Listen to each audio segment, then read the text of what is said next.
This episode of Whiskey Ginger is brought to you by Rabbit Hole Distillery and their one-of-a-kind Kentucky bourbon and rye whiskeys. Behind Rabbit Hole's award-winning spirits is the story of their founder, Kaveh Zamanian. He left a 20-plus year successful career as a psychologist and went down the rabbit hole to craft the finest spirits and was just inducted into Kentucky Bourbon Hall of Fame, baby! Quite an honor. What I love about Rabbit Hole is each of their bourbons are truly original, truly unique, distinct one-of-a-kind recipes with specially malted grains. This stuff is great. I've been talking to you guys for a while. They're small batch. That's why I like them. It's a sexy bottle, nonetheless. I mean, it's a great thing to grab, especially if you got mitts like me. It's wonderful. It tastes delicious, and the 4 different expressions are what keep me coming back because you can change it up. You know, this is High Gold, which I really love. This is their straight bourbon whiskey. They got the Cave Hill. Their other bourbon, which I think is probably one of my favorites. That's a triple malt. And they've got the Boxer Grill, which is the sour mash rye. You know, I never used to love rye, but I do like this stuff a lot. And to top it off, some people's new favorite, I would say, is Derringer, which is finished in the Pedro Jimenez sherry casks from España. It's pretty delicious stuff. And I got to tell you, big rabbit hole pusher because all these big companies, they get way more attention. Some of these guys at this size are making some of the best stuff and they don't get enough love. Hey, I noticed many brands promoting toasted barrels for specialty releases. Every one of Rabbit Hole's whiskeys are aged in both charred and toasted barrels. That's right, both of them. They got 4 distinct whiskey expressions. And I'm savoring, like I said, I'm savoring this High Gold lately. This has been my sauce. So go to rabbitholedistillery.com/buy now. Use the promo code RABBIT for $5 off your first order. That's rabbitholedistillery.com/buy now. And use the promo code RABBIT for $5 off your first order.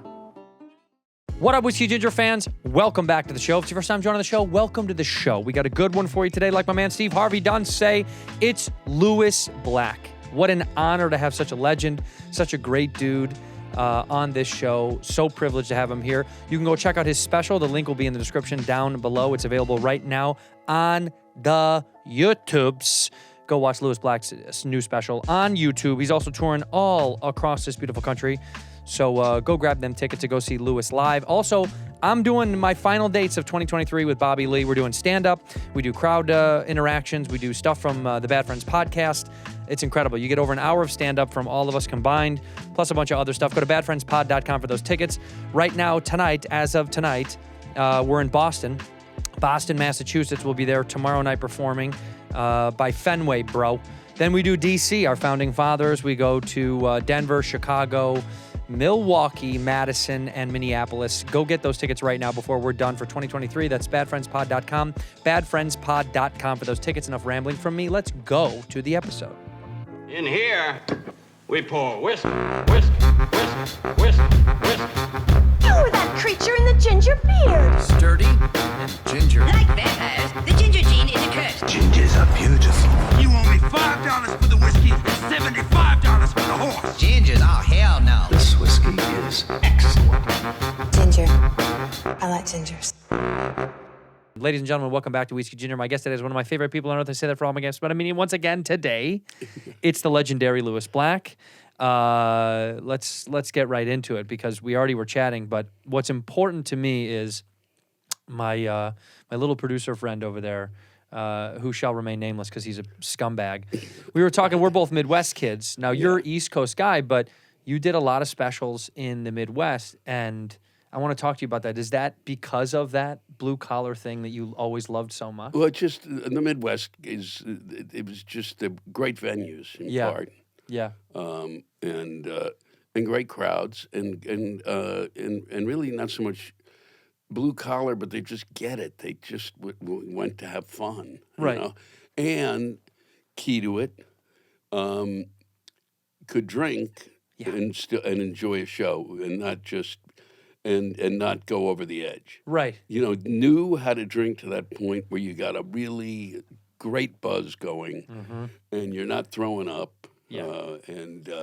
Which I'm sure you've experienced in club. Well, where were we that we had to stop a show? We talked about this last time. We stopped a show in Baltimore because some guy threw up in the front row. Near my hometown. Yeah, but right, you're DC.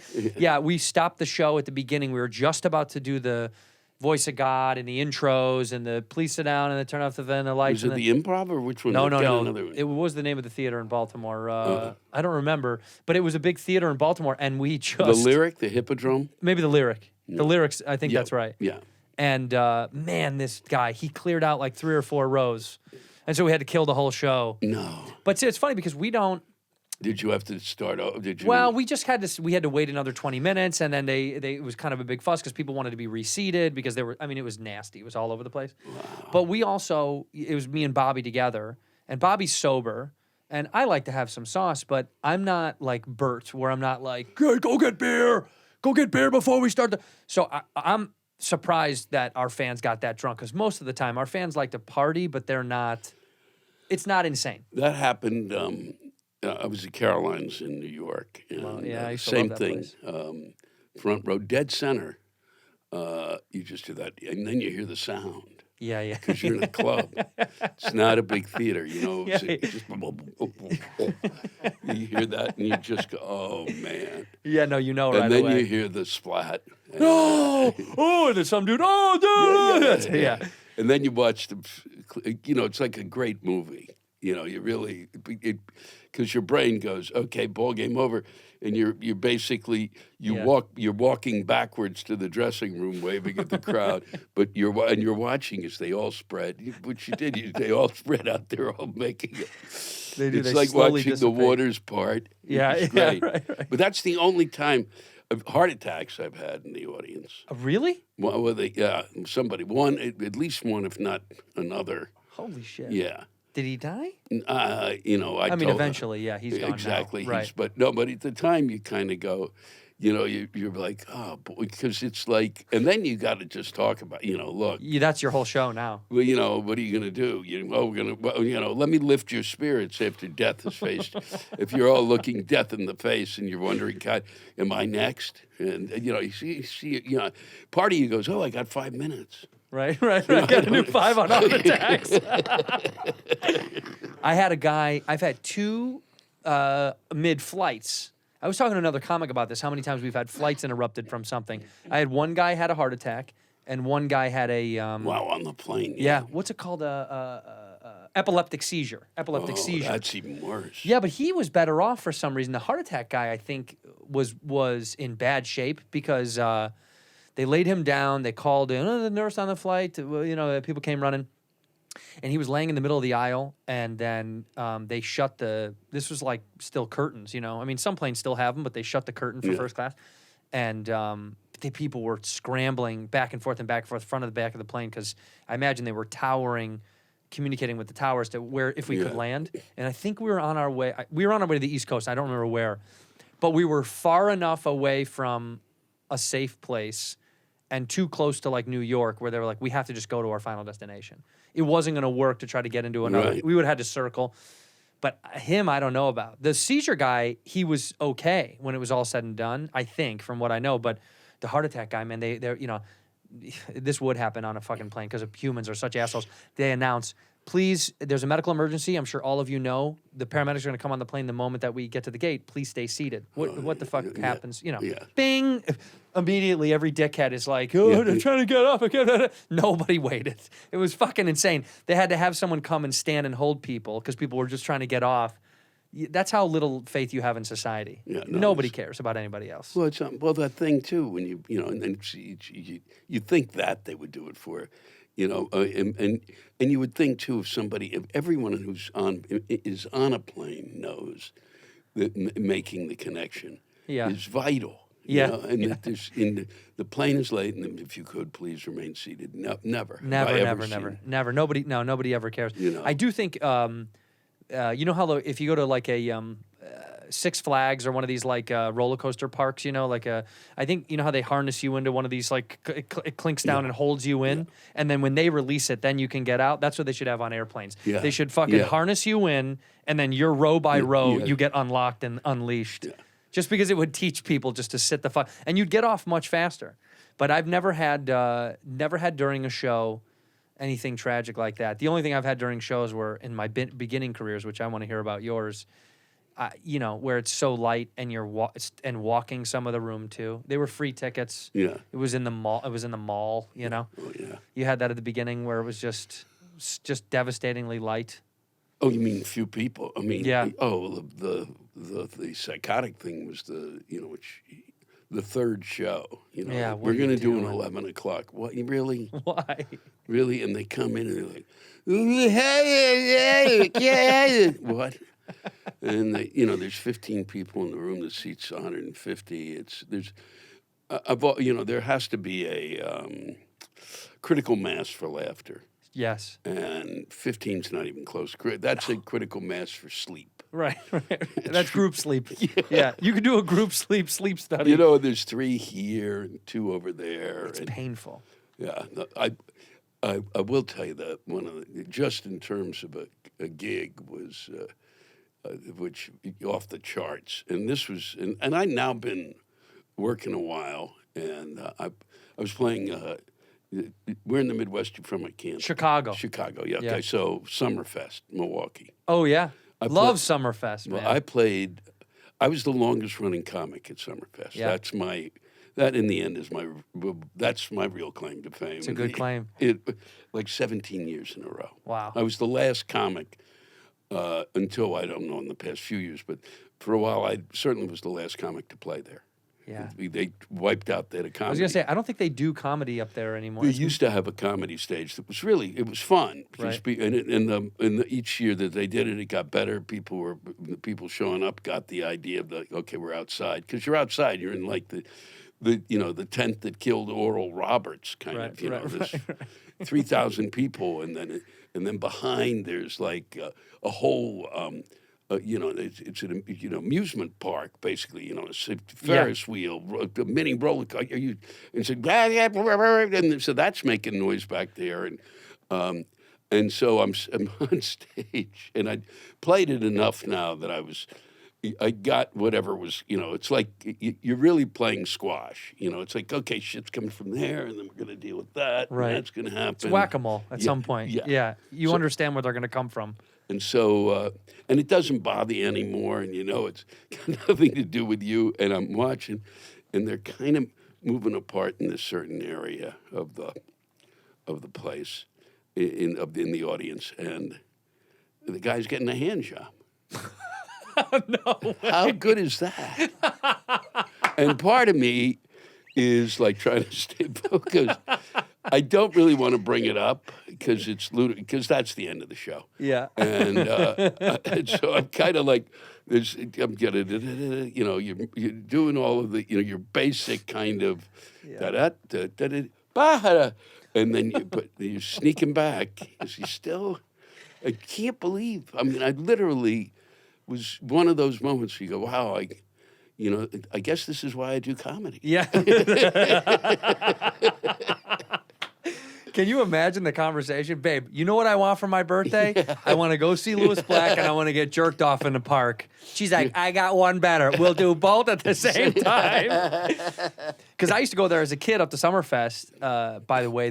That would be a tough place to go see. Because we'd go see, because my parents and my best friend's parents, a bunch of mix, a bunch of Irish scum. Yeah. We'd go up there to go watch.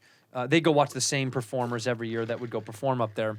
And loved Irish music, and they always had it up there. And I always imagined years later when I got into comedy how hard those outdoor parks must be. Because I've done a few over the years, and you got to have such a command of the crowd because there's so many distractions. And they got it's like a ski lift. It's like a chair lift that runs through the middle of it. So people are just like on a chair lift yelling shit as they go by drunk. It's a tough venue. But I guess once you've captivated them year after year, it's almost like people will come and do the right thing. Well, it's also Milwaukee, and there again, Milwaukee, the home of where they could drink all the stuff we're presenting here. They'd be fine. Be fine. Yeah, they could pass a driving test. Who else serves a Bloody Mary and a 6-ounce beer with? I love it. You gotta love that. Did you ever go to Sobelman's? Do you know what that is? Sobelman's.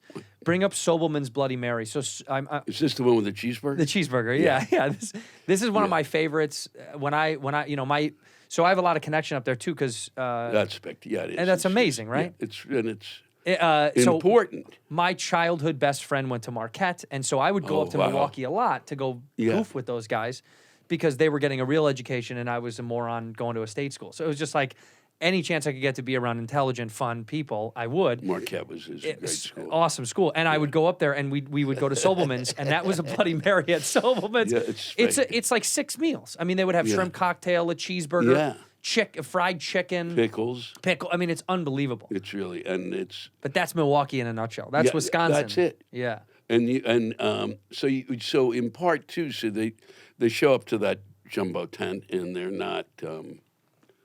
They're kind of, they can focus in there. So it got better. It was great in the sense of you really learn crowd control. You get it, and you watch others, like I watch Bobcat work, and so you learn that stuff from because also they love him, but then you're Bobcat, so they're.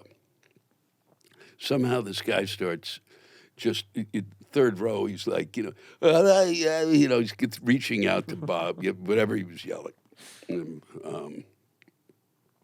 he wants Bobcat's hat. Oh, right. And no, you can't have my hat. And then so Bobcat, basically the set became getting the guy to take off all of his clothes to get the hat. And I was like, wow, and you could see in part of his head, you could see if you're a comic, that there's a part of him that you can watch as just being, all right. Yeah. He's holding it, but then there's the turn of like, okay, you fuck. Yeah. You are gonna lose all your dignity and all your clothes, and it was one of those extraordinary moments, and you just kind of learn. You do what you have to do. Yeah. To get through that time, and then you're done. Yeah, if it's so disruptive, you almost don't have a choice. I've told the story before, but it reminds me when I was doing a couple of things with Joe Rogan when he was starting to do arenas, and we were doing these massive theaters, and I think we were in either AC or Vegas casino. Who cares? A casino, and a guy was so disruptive. And, casinos are slow to kick people out because depending on where they're sitting, if they're high roller, they're like, well, we'll get there. But that guy spent $40,000 this morning. And, so this guy was so rude, and Joe was controlling it as best he could. And they were kind of trying to kick him out, but he was ruining a good chunk of time. And then he stood up and he had like a fanny pack, but on your chest, like, what do you know what I'm talking about? Like a cross purse. I don't even know. Yeah. And he had cash in there, and he's trying to hand it to Joe. I didn't even understand what he was trying to say, but Joe grabbed the cash and started throwing it out to the audience. And it was all we could do. I mean, that's how we ended the show basically. And it was like, what could you do? He literally stole the guy's cash and was throwing it out to people. And I was like, there's no better way to end it, but you could tell. Yeah. He had probably 20 more minutes to do, but he was like, fuck it. I'm not going to. There's nothing. It's already in such an uncomfortable position. Putting a closer in right after that would feel weird unless it had some sort of application to what happened. Yeah. So there's moments where you almost kind of utilize that and then bail. And it's like, you get what you get. Yeah, that's I can't do anything else. Yeah, and it's up to, and it is the, look, you had a problem with that? The venue's supposed to do that. This is not, I am not, I used to. It's something I worked with, if you ever ran across him. My opener for a long time was a guy named John Bowman. No, I don't know. And he's, extremely funny. But one of the things I learned from him working in clubs was that because there was a turning point where these assholes stopped having any kind of security in the room. Yeah, it's almost like it just dissipated. It went away. It went away. Yeah. That extra 150. Oh, that's going to break you. While you're selling blow on the side. Fuck you. So, but, and then there are places that did have, like there's some places where I could distinctly, Sacramento had 2 guys from the Sacramento State football team there for every show. Well, and it's kind of like, they're standing on, either side of the stage and they're moving around. And I would come on in the beginning, I said, ladies and gentlemen, you're lucky tonight. You've got, he's the right guard. Plus they play for the team. And here's what's going to happen. If you fuck around tonight, they are going to break you. You understand that? They're going to run at you like you're a lineman, and they are going to hurt you. So just let's sit there and keep it, keep your mouth fucking shut. Right. So, So it's really that whole thing of security is it just so John taught me since they weren't there so you got the yippee. There's some schmuck sitting out there about 4 rows back. Come off the stage, go down, and start walking around the room and talking, and then stand right behind the person. Oh my God. And I would just yell. I mean, I'd just yell for fucking 5 minutes. Yeah. And pat him on the back, and then but never say anything to him. And then walk around some more, make sure, and then get back on stage, and that was the end of that. That's perfect. What a good way to deal with it. It was really smart. I mean, it was kind of like if you've got, and it's really whether you got the voice for it too, because it's not, but it was easier to do that than to kind of like listen to the yipping. Right. Well, what's interesting you just say that. That made me think because you have the voice for it, the cadence and the physical voice for it, but like your comedy, I wonder because you are so, your presence is heavy and it's demanding and you're loud but you're poignant. Do you find that over the years, obviously not anymore, but over the years, would people yell out more often because you would yell and be poignant about stuff? Do you feel like people kind of wanted to be combative with you about stuff because they thought it was fun, but they don't know, they're fucking up the show? I don't really know where it came from, but I think it's the same for all of us. It's like, I've come out here tonight. I'm going to take you on. You had a bad week, and that's the other thing. It's like fuck you and your bad fucking week. I have a bad life. All right, my shit. Look at what I'm doing for a living, you fucking dick. This is what I do. I stand up here. It's like, that's what we do. And then I got to stop looking at the audience because there's nothing weirder. It never gets talked about. People, do you look at the audience? I look just above their heads and I'll look at people. But when they're laughing, it's bizarre looking. I mean, we all look like idiots when we're laughing. It does look weird. It does look weird. You don't really, it's fun to hear, but to see, it's like, it's very uncomfortable. It's really strange. I do the same thing. I do what I call when a lot of times someone will say, "Did you see us?" If it's a family friend, did you see us? We were in the. I say honestly, I don't see almost anybody. Yeah. Sometimes I see faces in the front, and I register them sometimes. But for the most part, I do the 1,000-yard stare, which looks like I'm looking at people across this back row. Yeah. And to them they'll go, "He's looking right at me." Yeah. But no, I'm usually looking at the blurred space of.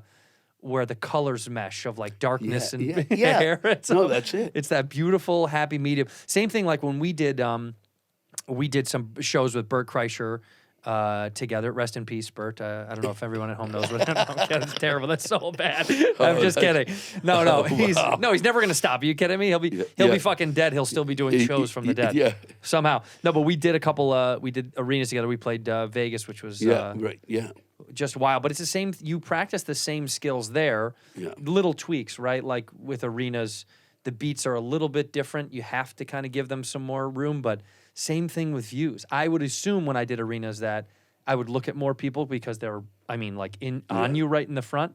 But I do the same blank stare out to that 200 section or whatever, Yeah.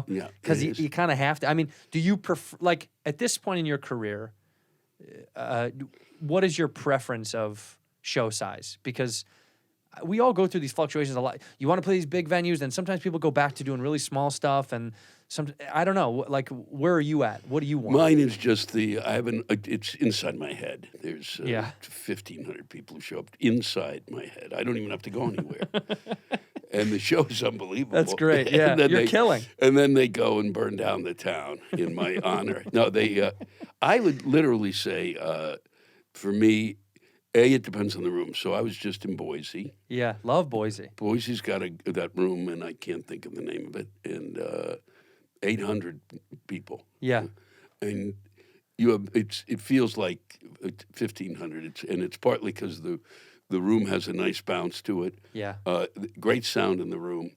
So, it depends in part on the room, but generally, if all was said and done, probably 1,500 to 2,000. Yeah, that's kind of the sweet spot. Yeah, I mean, it is. It's really where it works. I found that, like, over the years, as I've gotten, privileged enough to, like, play bigger shows, that I always, even when I go home and I do Chicago theater, which is like for me monumental because as a child, Yeah, exactly. it's heroic. But you still, when I do the more intimate ones, which is around 1,000 and some change, it just feels like it's almost the perfect math where there's not too many people, and they're all kind of together. Because the problem with big theaters, Well, they're not together. The problem with Chicago, I mean, which I loved playing, but it's 2,800 to 3,000. It's just, it's like, once again, 300 too big, 500 too big, 2,500 it might work better. It's just got, and the ceiling is a little too fucking high. Yeah, it's big. And they're back. Right. So it's like, it's always like any of those rooms. It's like, you got your joke. It's like you basically, here's my backhand, bam. And in the Chicago theater, it gets out about, as hard as you hit it, it's still going to drop 10 feet before the wall. Right. The wind is going to push it down. Yeah. That's what happens. It's Chicago. And it's a really, and it's this magnificent theater, but it's just I feel in the end, it's too big for comedy. It's big. And we, I know that my friend Kathleen does great there. You do great there. Yeah. I did well there, but it's still not that sense of like, you can coalesce them, but you don't have the feeling they're coalesced. Right. Well, yeah, it's got that. I think what also happens in places like that, the magnitude of and the history or all that stuff, it kind of puts a big shine on it, so it feels better anyway. Even if you're like, man, it doesn't sound the way I love it to sound, but it just feels for me historic, and it's like hometown stuff. Like we're going to play in a couple of weeks. We're playing. In D.C. What's the name? Warner? No, I played the Warner Theater. I like that. Yeah. We're going to a place that I've never heard of before. It's called the DAR Constitution Hall. Yeah. Daughters Revolution. Daughters of the American Revolution. Yeah, Revolution, right. Yeah. And you we're like gonna, them there. Your whole audience will be almost 212 years old. Well, They're mummies. What's amazing. I've never played. I didn't play DAR. I did. Oh man, I did Jeopardy at Constitution Hall. Really? Yeah. You were a contestant on Jeopardy? On Celebrity Jeopardy or or whatever the fuck they called it. And it was and the only category was during it's a good hall to play. How did you do in Jeopardy, by the way? Well, here's what they said to me. There I am. Beautiful man on Jeopardy, going against Chuck and Clarence, no less. Clarence from Chicago, I think. Who is that? Clarence. By the way, who's that man on that other photo? That's Chuck Todd. Chuck Todd giving the Nazi salute there somehow, some way, getting away with it, huh? Yeah, you could tell he won. No, that's that schmuck, Chris. Chris Matthews. Chris Matthews. So how did you do on Jeopardy, by the way? So the thing was, as they say, we're going to have a category that we have a category for each contestant. Sure. So they didn't for me. Okay. So I'm up against two news guys, and granted I'm on the Daily Show, but that means I know what? I know 1/10. My whole concept is, this is all I need to know because that's the joke. I don't need to fucking know the history of Vietnam. I just need to know, Cambodia, Pol Pot, boom, I've got, this.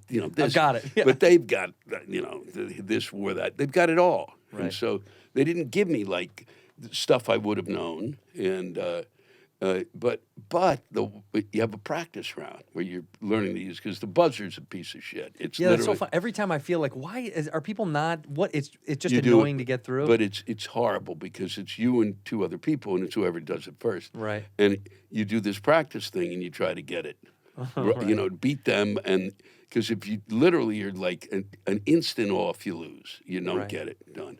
So this is just about, it's funny to say that, not to cut you off, it's just as much about the buzzer timing. Yeah, exactly. Because your brain is firing to go, I need to know the answer to this question, but if I don't buzz in time, I won't even get a shot. And then when you buzz it and you go, I don't have any idea, nothing.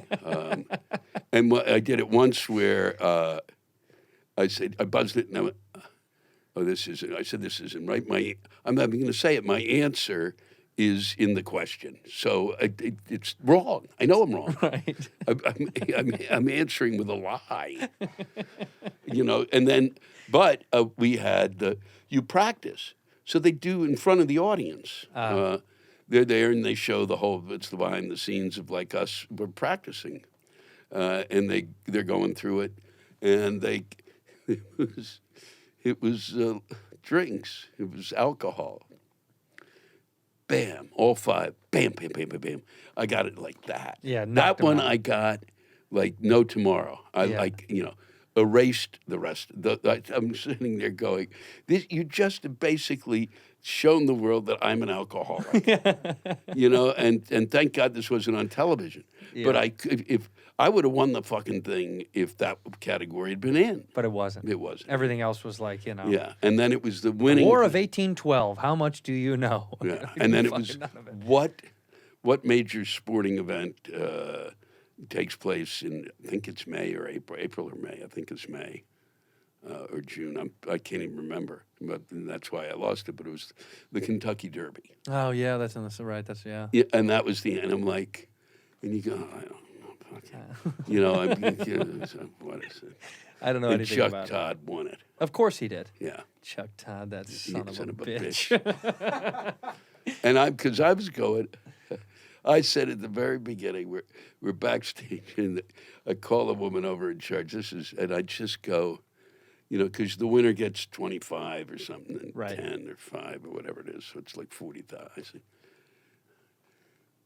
why don't we just divide it up? Yeah, just kick us all something. Just everybody gets, and that's the way it should be. Yeah. Oh no, it's about a winner. It's not about a winner. No. My charity loses, and you're telling me it's about a winner. Yeah. How do I tell the kids? They're like, you're like, what do I tell the kids? They're like, you're not playing for kids. You're like, I am in my heart. So Yes. what do I tell the fucking kids? They're not going to get the money. So what do you want me to say? But she looked at me like she also kind of referred to the fact that it would be like when they busted, I guess it was 21. They busted the payoff. In the 60s they had these shows where the person had to get to a certain. It was 21, and Charles Van Doren, who was the guy who was the son of a major professor, and he ended up. Was basically being given the answers. Oh, shit. Yeah. Feeding him all the facts. So he had been given answers to these things, and they compared what I was saying to that. And I'm going, this is for charity. It's fucking trivia questions. It's not like I'm going to win the money. Right, I don't get any of it. Come on, you can't compare those two. And they're like, the kids aren't going to get the money either, Louis. Yeah. Have a good day. For this, we take it serious. Well, that's the problem with... But it was like I had literally was trying to force them into a criminal activity. Yeah, right. Jesus. Well, they treat it so. It is so interesting about game shows because they treat them like they are governed by the the federal government's going to get you in trouble if you cheat at it or something. Because they have, I guess the Gaming Commission has a big piece to do with that. Mm-hmm. Because I had a friend do.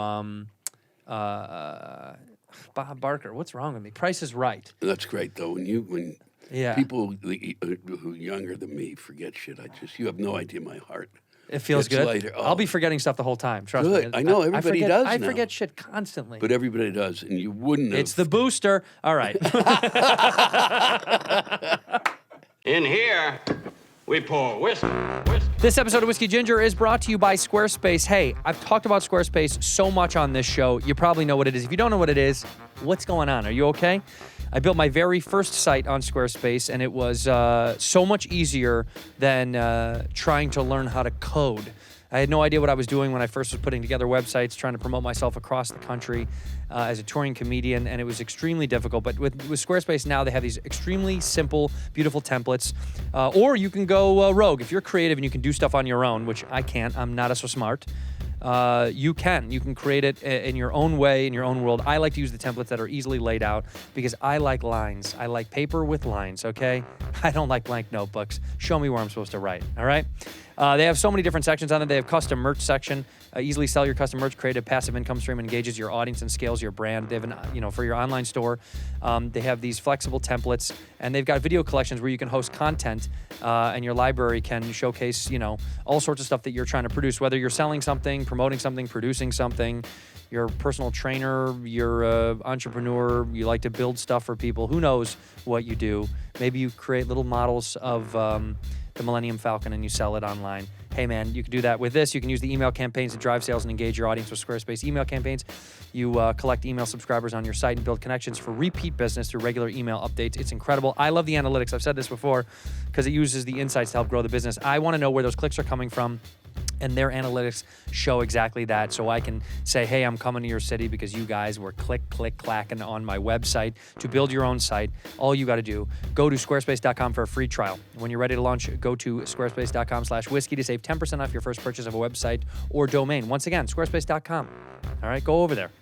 And when you're ready to launch after toying around, go to squarespace.com/whiskey to save 10% off your first purchase of a website or domain. Support for today's episode of Whiskey Ginger comes from Marine Layer. Hey. Marine Layer got that softest t-shirt available. Look, I've been on Marine Layer for a long time. I'm finally happy that they are supporting the show because I've been supporting them. Them shirts is so soft. Like one of those rugs in front of a fireplace, that you see fancy rich people have. That soft, delicate rug. I don't know what it's made out of. I hope it's vegan. Who knows, all right? But it's soft. Whatever it is, it's soft. Marine Layer is the go-to brand for great fitting and stylish clothes out of California, baby. Right here at Cali, dude. Marine Layer are a perfect mix of laid-back style, but also feels high-end and premium, and you're not going to pay an extremely high price. I do love Marine Layer. They stay so soft no matter how many times you wash them. It's time to invest in a wardrobe that's actually going to last, okay? For a limited time, we're pushing out Marine Layer to you kids because I've been wearing them for a long, long time. I actually very much so have. You've seen me wear Marine Layer on this show, and what I do not like is searching for good companies that make quality stuff over and over that's not littered with a bunch of nonsense. It's simple, it's beautiful, it's clean, and it's comfy.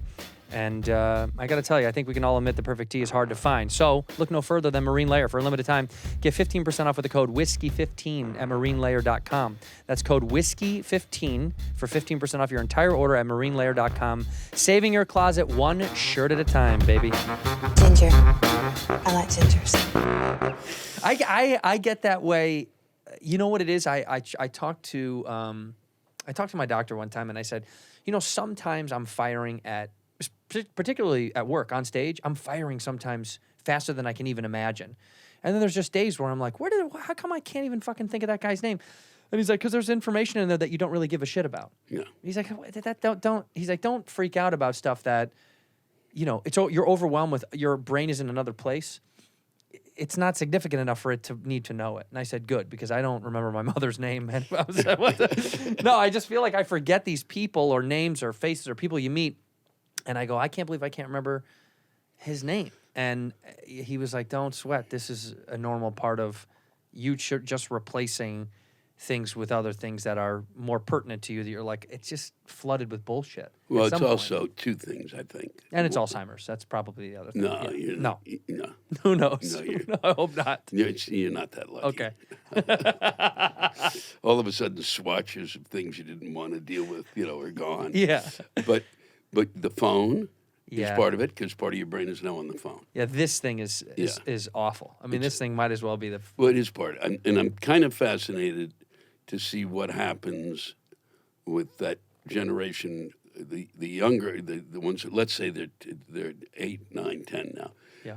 How they integrate that.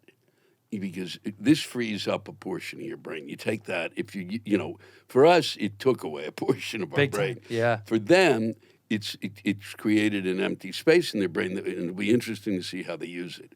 They'll probably just put food and other refrigerated goods in there, but you'll see how they use it. But there's that, and this is really the one. The other kicker, and they don't fucking discuss this ever, these fucking assholes, because they dismiss this pandemic It was no big deal, you know. It was just a couple of years off, a couple of years of people. I didn't stay inside, so for me, everything was great. Okay, whatever. Listen, jackass. on one level, it really did fuck with our memory. Oh, yeah. So that you or me, and it would end up normal day. Something happens, you tell one friend, you tell another friend, tell your wife, tell your kids, tell whoever. So you tell the story 5 times. So all of that, so it sticks. And then by the 5th time, you're fucking sick of the fucking story. Mm-hmm. But you use the brain, and that thing of like you remembering people's names. You put all the names you talked about in that story, they stick. And then the next day, more. But we stopped. You'd get on the phone. How you doing? How do you think I'm doing? Things are just great. Yeah. What'd you do today? I did fucking nothing. Got it? You happy? But we didn't really have. Yeah, nobody was doing anything. There was nothing. There were no stories to tell except I'm hiding. I'm hiding, and no one's seeking me. Yeah, I'm hiding without being sought. It's miserable. It is true though. I think it did something so powerful to kind of. Yeah, it is a gap. It's like gap. It feels like that's gone. I don't even know what it was. The positive thing. I talked to a comic yesterday. I was on the phone with a buddy for a while, and he had said one thing it did very well was it taught me what relationships I value the most. Because he's like, I stayed in contact with certain people much more. And he goes, and then I realized what relationships kind of weren't that rich or deep. And he goes, and that's okay, but it's kind of nice to be like, oh, I am very close with this person. Like we actually speak more often, or we just went out of our way to make sure that we were still conversing and growing our friendship or whatever. And I said, that is kind of powerful. Then you start to remove, which happens naturally with time. I mean, as you get older, you just are like, we're not even that close. I don't need to pay attention to that relationship anymore. It's nothing bad. You just slowly slice people out. You know, like little Coney is 24. He thinks everybody's his best friend. The world hasn't beat the shit out of him yet. You know, like he likes everybody. He thinks we'll meet someone and he'll go, that guy's great. I'm like, that guy's a piece of shit. You have no idea. You haven't. It hasn't happened yet. But I can't wait for it to collapse on your fucking face because it's coming. It's 26. Yeah, 26. That's when it all goes down. I'm serious. Well, it's the turning point. It is. He's the generation of. I guess the thing that I'm curious to how you feel about it is bring up a photo of. Lex Friedman did a podcast with Mark Zuckerberg. And what's incredible is if you just do an image of it, they did these scans, that first photo of them. So this is them in the metaverse. They're not actually in the same room, but they put on these glasses and they just communicate as if they're sitting 5 feet away from each other. But this is the future. And I guess this is coming out really, really soon. But that's what it looks like right there. And they're just talking as if they're right next to each other. But you'll see a cutaway to them not being obviously in the same room. Do they kiss? They do. At some point they fuck. And I think that's kind of how the whole thing ends. But this is, truth be told, that is a good, honestly, although a joke, a reality of, will this just be the future of people are just going to sit in this world and not go out anymore because they don't have to. Yeah, let me turn this fucking. I thought I turned this piece of shit off. No, it's fine. It must have been really important. I've got to go. Yeah, let's get out of here. Yeah, that's just my agent says we both have work. We've been cast in the metaverse. I think we're close to that.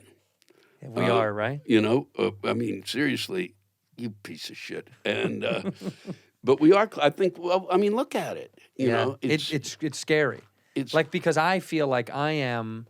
Because oh, go on. I'm sorry. I was just gonna say I feel like even I'm young enough to be close to it, but I'm too old enough to be trusting of it. I feel like the younger friends or younger people that we work with, he's super comfortable with this stuff, and it scares me to be like, I don't know if that's because then that means we're gone. I'm gone. You won't even be, it'll just be the podcast will just be us doing that face-to-face recognition. You won't even have to come here. Here's the problem with it. and listen. But I think the problem is with it. I mean, maybe there's something good about that, but I think, and I noticed it in the year and a half of COVID that if you're not in the room with the person, you lose empathy. Yeah. Fucker. Yeah. Empathy. It's kind of important because it doesn't matter. I mean, that's why Zoom was such a piece of shit. Ugh, yeah. I mean, because it was good in the sense of being able, like, me and a group of friends got to see each other and play cards. Sure. We figured out a way to do that Yeah. on Zoom. Perfect. Right. But you don't have that. It's almost a tactile sense without touching. It's that empathy thing is vital, and Yeah. it's that being able to receive, because it's energy Yeah. going back and forth, not fucking footage, and it drives me fucking nuts. Yeah. And that just is, and now you've shown me that, and you've ruined my day. I'm sorry. I didn't want to. Because yesterday I was with Howie at Mandel, just to drop a name, and Yeah, I'll pick it up here. Take that with you. I don't want that in this room. No. But he has this. I don't know if you've seen this thing. That it's a Yes. The hologram. the machine. hologram machine. He showed me. Yeah. and at least I get it. Okay, Yeah. then because it's not about it's about entertainment. Sure. Yeah. And It's like live or entertainment, yeah. it's entertainment and sales. I get that, and so there it is. And so I Yeah. was watching yesterday, and he was showing me this, and I had already seen it. There's the National Comedy Center, which I work with, and Where is that? that's in Jamestown, New York. Okay. And even if I gave you a map in 6 wouldn't weeks, get there. you couldn't find it. It makes Escondido seem like it's right in the open. But there it is. But we have they did a thing. Gaffigan talked about his. They showed 3 parts of his career, and I also did it. They did holograms of me and Jim, and they used Jim's his hologram, and it was really kind of interesting, but primitive, but Sure. still pretty remarkable, Excuse me, and it was kind of before that, what's his name? Michael Jackson on tour before the next evolution came. But this next step that he's got is crazy. And I said, when do you get them out of when will they leave the box? He said, it's just a matter of time. Yeah. And they're going, you could be in 50 spaces, at one time. And I said, I can't even sell out one space. Okay. Don't put me in 50. Slow down. Let's do one, and then we'll move to the next one. But, all right. But it's going to work for certain people. We'll be able to, but once again, you as the performer, even though you can see, what's extraordinary to me is not the physical sense of someone being there, you being there, me being there. That's insane. But the fact that then we can see the audience. Yeah. That's where we go into, they played that Twilight Zone music. Yeah. I'm going, that's nuts. It is that to me gets a little, because here's the thing. I've had this discussion with a few people after watching some of this, and I don't think you'll ever duplicate live performance. I do think it'll make it easier for people to see people that don't have time. Like if I say, oh man, I want to go see Lewis, he's in my town, but I have a new baby now and I can't leave, and I understand this happens, and this will make that more convenient to be like, well, you can just feel like you're there. Or you could kill the baby. You could kill the baby, or Yes. sell it. Sell There's a it, good true. market for selling Very babies. good Yeah, idea. he used I'm to work in sorry. baby sales. I went over the line. That's fine. The sales is, I'm sorry. You can sell it. Hillary Clinton's got a website right now. We'll put it here. Stop. It's that and two free pepperoni That's pizzas. right. You get 2 pizzas. No, so I think like it helps that audience, but also nothing will replace this thing and this exchange, like seeing and sitting with you. I'm not smart enough to know, but I know there's a pheromone exchange of energy that coming out of my pores as we sit that helps the way we interact. And it makes your animal instincts feel either safe or threatened or intrigued or turned off. And that inherently helps conversation. It helps thought and movement. And I don't think you'll ever be able to duplicate that. And if they do, well, then fucking I hope the stone comes and hits us already. Yeah, You know, like yeah. I really love live shit. I love live shit. I was intrigued to see. I wondered what it would feel like to do it, to just try it once, just to see what that feeling is like. And I agree. I don't think you're going to get the same feeling No. by not being in the room. Right. It's closer than Zoom, and I think for some folks it will have no, that's they're more comfortable with it. Great, but Sure. for me, I need that kind of instant. But I'm instant feedback. So I'm kind of wondering, does that work or not? And I'm fascinated by that. I mean, maybe. I feel like I'm one of those guys. I will go to any live sporting event, and I mean any. If someone goes, "Hey, I have Really? tickets to go to a thing," I'll go. I like seeing a live thing, and also the other part of it is,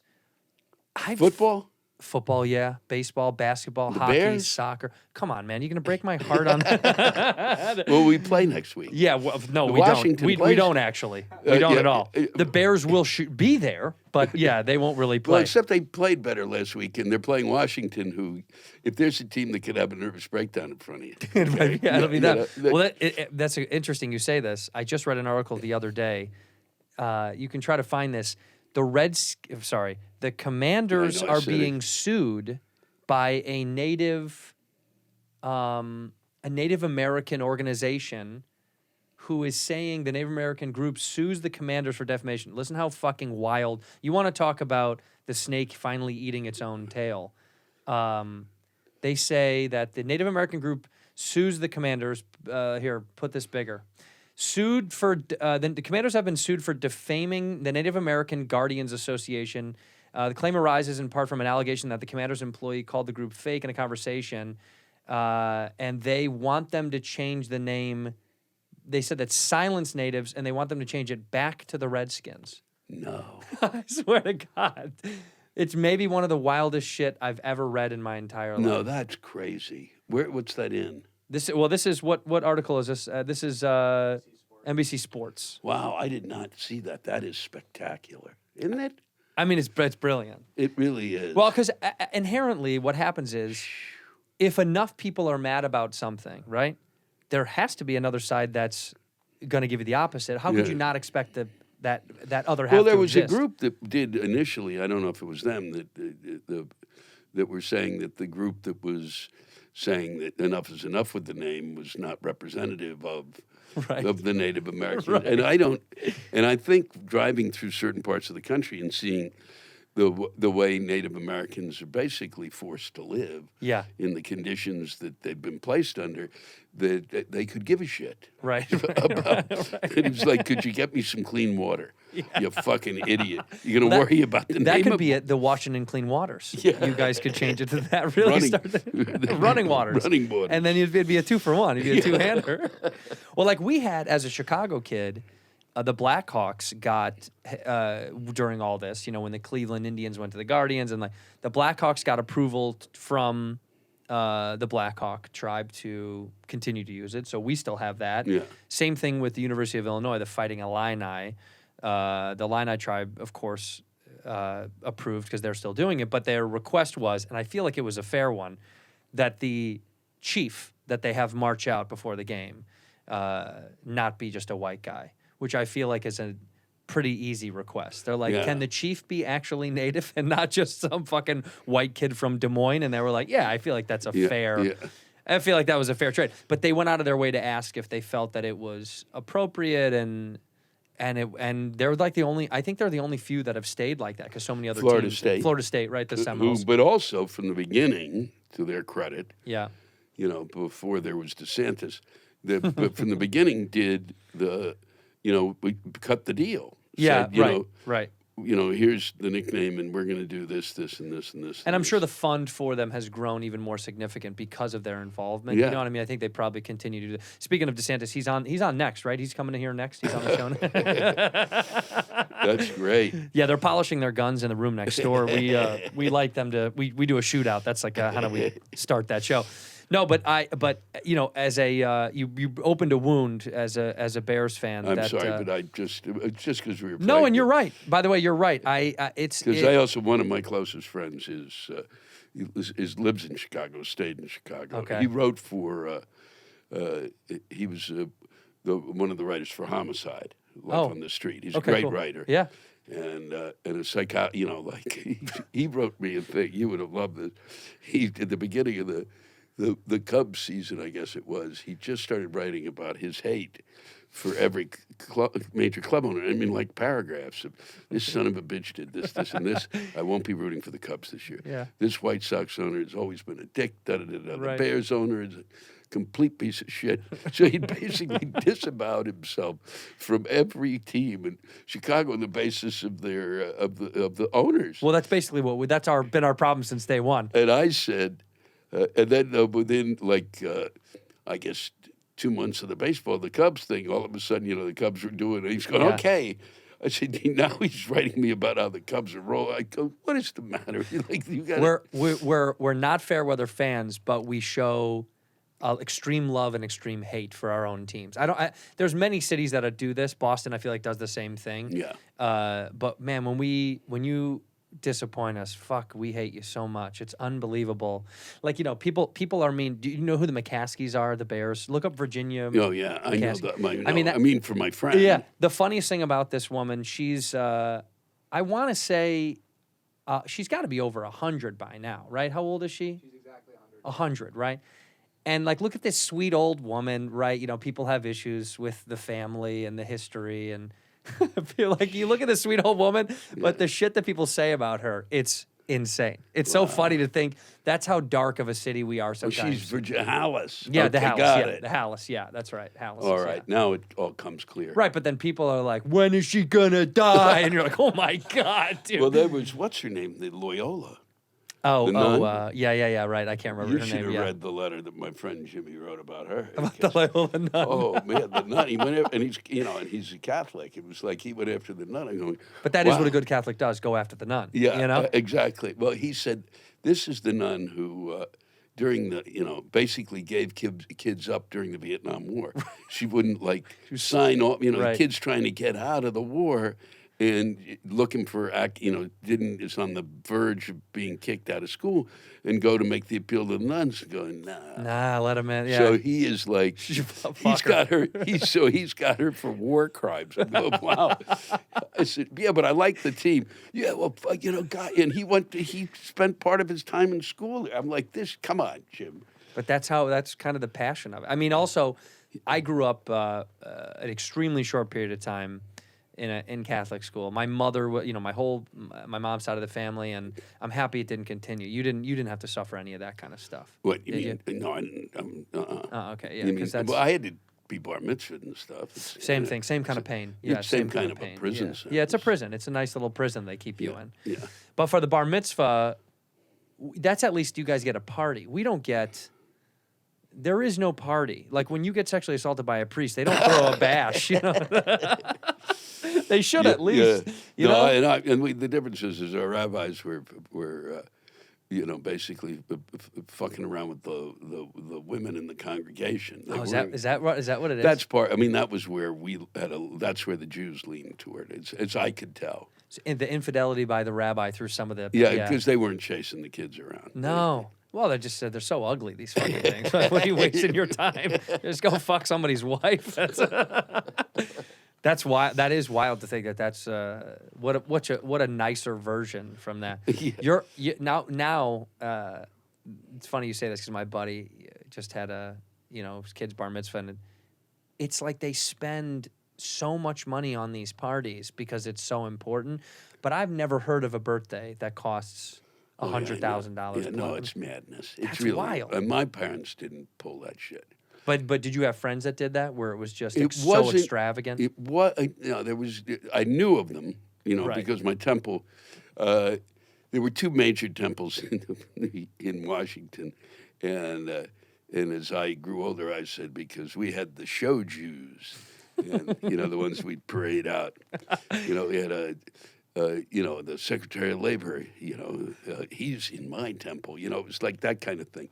So there was that stuff, but going on. But it was really that was the kind of shit we were up to, and they. I forgot what I just literally The show drifted. Jews, the show Yeah, Jews. I know, but you I had the for- show. Well, we were saying you're saying like the extravagance of the bar mitzvahs, Oh, the bar. the So over the top. So that's where, because then I got lost, and I was, wow, I can't believe I remembered that. We would have some at my temple would throw those kind of things, Yeah. and then as I got older, in my 20s, you'd go. There was a friend of our cousins, and they had like $125,000 thing, and the kid liked to go fishing, so. There were these unbelievable, like, cost of small fortune, replicas of fish done as as balloons, and that they had. This is what makes it. You had a breakfast before the thing, a lunch, and then a dinner. My God. And, you just spent the whole day eating, and you just kind of go, wow. I mean. And the other thing, my parents did not do that. And my parents, to their credit, said, "But we're not going to do that. We're putting the money for you to go to college." Right. There's no, my mother said if we could charge each of them to eat with us, we would do that, because it's ludicrous. I mean, you must have this too. Friends of yours here in Los Angeles, they send their kids to a private school. Oh yeah, I mean that's most of LA now. Okay, yeah, well, I mean not most. You know what I mean? It's just it's big. It's big out here. It's These private. 25,000, 30,000, 40,000. Yeah. 40,000 a year. I had a friend who said, well, we're going to send him to private school in New York. I said, here's a good idea. Why don't you just fucking keep him at home and put $25,000 each year, at that point, that's what it costs, into an account. Yeah. And that's what you do. And let him start a business when he's old enough with it or Exactly. something. Yeah. Or try a dream or Yeah. fucking anything. I mean, But imagine, the amount of money. Yeah, it's that crazy. Would be, what difference? How, unless the school is dangerous, schmuck. Fucking, are you kidding me? Put the 25,000 in an account. Yeah. And let the kid go to school, and then maybe spend, and then at the end he's got, like, $1.5 million. Then he can spend $100,000 going to a preparatory thing, like the way basketball kids go. Right. To spend that extra year, learning learning how to read. Basic shit. But still, it's like how it's that whole thing of sending. Why don't you go down instead of the $25,000? You hire somebody to go help fix the schools, schmuck. Right. Puts the money to use. And Putz goes off to school, and then he go. My friend who sent him to school, the kid became an actor. Well, there's an investment. And my friend's an actor. I go, what the fuck is the matter with you? You know what it is? I think it's also like where it's definitely where you came from. Like we all public school kids. And I would send my kids to public school too. I just think, I know, it's just because that's how we were raised. And it's like, no, you go to the school and you figure it out. And the bumps and bruises that come along with it, so be it. It's a part of the culture of. Did you go to Catholic school at all? No, I got kicked out of Catholic school when I was a kid. Yeah, they fucked me right off. Yeah, when I was young. My mom knew that it wasn't going to work for me because the church was just never going to. I was such a fuck around kid. It's why I did this, because I wanted to be free. And thank God for public schools, because as wild as they are, and sometimes the education is not as good, you get all the types. You get everybody, which is kind of nice. Instead of being grouped in with the exact same kind of, monetary people that have the same socioeconomic status and the same, it's nice to get people there's rich kids there were poor kids there were middle, it kind of teaches you the fucking real world, which I think is a healthy alternative. But again, whatever makes you happy out there in the real world. I just feel like it was great for me because you get people from all over, you know? And it's also, they let, look, how it's, the levels of madness that have been reached at this point in time, where you forget that the goddamn fucking thing in terms of the United States was part of the basis of this country is public education. Yeah. And and my public education was tremendous. Yeah. And it was all kids. It was all kids, really. I mean, now looking back, I mean, they were kids, 25, 26, 27-year-old teachers. Right. Who are coming in right out of school, and they're fucking excited to teach. Yeah, they want to. And do nobody's bothering them. You don't have a group of adults there, like 10% of the school parents coming up going, you know what I think? No, you don't. No one's interested in what you think because you flunked out of school. You don't know anything that's happening here. You know how to spell? It's like unbelievable. Yeah, that is true. The overseers is probably the biggest part of that whole system is people telling people what they should be doing, and then everyone's opinions. Then it just ruins the whole thing. Then it's destroying. I mean, now, what's left of the public school system is being destroyed by these idiots. Yeah. Yeah. It's gone. It's basically peeling itself apart. Who wants to teach under those conditions? It would be like literally somebody. Sorry. That's okay. When we're standing backstage doing our material going, that's not going to work. You really suck. But just a little plug in your ear that's, it's like, what? And that's what they're doing. That must be what. And they're not. Like. And to me, if they did that, that would be a reason that we should make money. Right. That's why we're getting extra money. Right. We made. You're gonna yell at me. I better get a lot of fucking money for this. You can yell at me the whole time, but let me get compensated for this shit. This tour that you're doing right now, and by the way, for people that we talked about at the very beginning, but you have a special that you put out that's available out right now. You can go see it on YouTube. Look at that! Look at how beautiful this beautiful man. My Tragically, I Need You. And that you should go back to. Go back. He can't even find it now. He's such a genius. Go back again. Yeah. No, go back to the color. To his website there. There, that. Yeah. No, not. Well, I think it changes automatically. But the painting there was my father's painting. Well, so that's the backdrop. So the background, when you go to visit his website, you'll see that the backdrop. Yeah, thanks. That's my father's painting. And that's on the special. Wow. And now has this been long-standing, that painting to you? Did it have a sense of significance? No, it was mostly my tour manager. We used in a couple of productions that I did. We used my father's paintings. Wow. Because they really work well, and it's. Do you have all them? I have. We gave away. I have about 170 that are still. Wow. And that are pretty remarkable. He came to it late in life. I mean, he started painting at like 65. Wow, really? Yeah. So his whole life, he never really got into it, or was it a secret hobby or anything? No, he didn't know. And then when he said, I'm getting out of, he retired when he was like 62 or 63, and went and apprenticed to a stained glass guy. Yeah. And then said, I'm too old to be, he started taking painting, which I think is really what he wanted to do all the time. His whole life. But he became a mechanical engineer, so all of his stuff is along those lines of shapes and forms and stuff. Right, and that's kind of where that comes from. And you can see, and your website's lewisblack.com, yeah? Is that right? Yeah. When you go to lewisblack.com, for people at home, when you're going to buy tickets and going to see this beautiful man, go to his site and you can see his father's painting. Now, do you, at some point, do you want to have it in a museum of anything like that? Or what I'm trying to do is, now that once I get some time again, I'm going to, put up an exhibition of the stuff because it's really, some of it's pretty remarkable. Right. And all of it was based on, you think, that mechanical engineering is what kind of was the root that for whole all design. He called himself, this will put you to sleep, folks, a hard-edged abstractionist. So it's a lot of stuff that is really these geometric shapes and forms. Yeah, but it's really beautiful. And it's really kind of amazing. We're going to start kind of making, we're going to turn that backdrop into a scarf. Oh, that's great. And you will send me one. I will send you one. I really want one. All right, you? you better. Yeah, I would love one. Yeah, I'll send it to you. I would love one. Go watch the special. It's available right now. It's Tragically, I Need You. His beautiful father's artwork is in the background. He's on tour. It honestly has been a pleasure and a privilege having you. I know you're running around doing a lot of stuff, so thanks for taking the time. Oh no, it's great. I really appreciate it. Oh, we didn't get a chance to.